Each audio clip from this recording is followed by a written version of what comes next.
Сургаалт үгс 31-р бүлэг. Хаан Лемуэлийн үгс буюу эхэн түүнд айлдсан сургаал.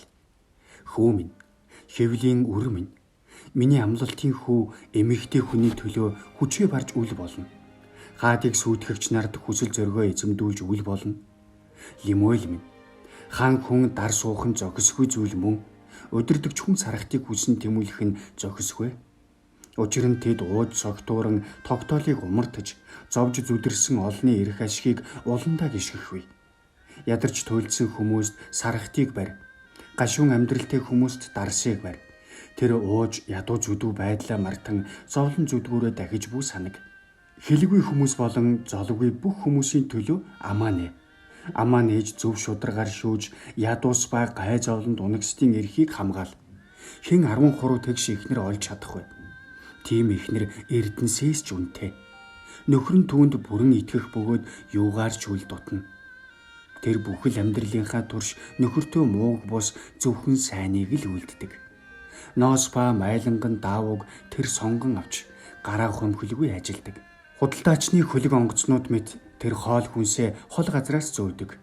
Тэр үүр цайхаас өмнө босож гэр бүлдээ унд цайг нь бэлтгэж шивгчин бүсгүйчүүлдээ хийх ёстойг нь хуваарилдаг. Тэр газар үзээд худалдан авч орлогоороо усан үзмийн мод тариалдаг. Тэр ажилдаа хичээнгүй, шаламгай бөгөөд түүний гар улам хүчтэй болно. Ажил үйлс нь бүдэмжтэй байгаад тэр урамшин, дэнлүүн чүнжингөө асдаг. Гартаа eerүүл барьж хуруугаараа шаламгай ажиллана.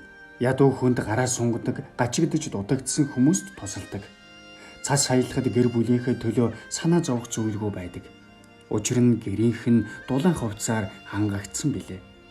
Тэр орондоо бүтээлэг урлаж, ёрог даавуу ба нийл ягаан өнгөтэй хувцас өмссөн байдаг. Нөхөр нь хотын дааман хаалган дээр нутгийн ахлагчдын дунд сууж байхдаа хүндлэгддэг. Тэр ёрог даавууг дээлхийж худалддаг бөгөөд бүс даавууг худалдаачдад нийлүүлдэг. Тэр хүч чадал ба хүндэтгэлээр хувцалсан бөгөөд инээмсэглэлээр ирээдүгөө өгтөн. Тэр мэрэгэн үгээр ярьж инэрлийг сургадаг. Тэр гэр орондоо санаа тавих бөгөөд залхуурахыг үл мэднэ.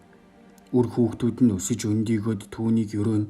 Эр нөхөрнч гэсэн түүнийг магтан олон эмэгтэйчүүд сайн үйл хийдэгч чи тэднээс илүү билээ хэмээн. Дур булаан байдал хуурамч бөгөөд гоо үсэглэн ч хоосон.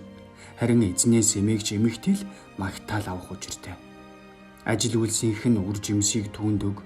Ажил үйлс нь дааман хаалган дээр түүнд хүндэтгэлийг авчрах болдог бай.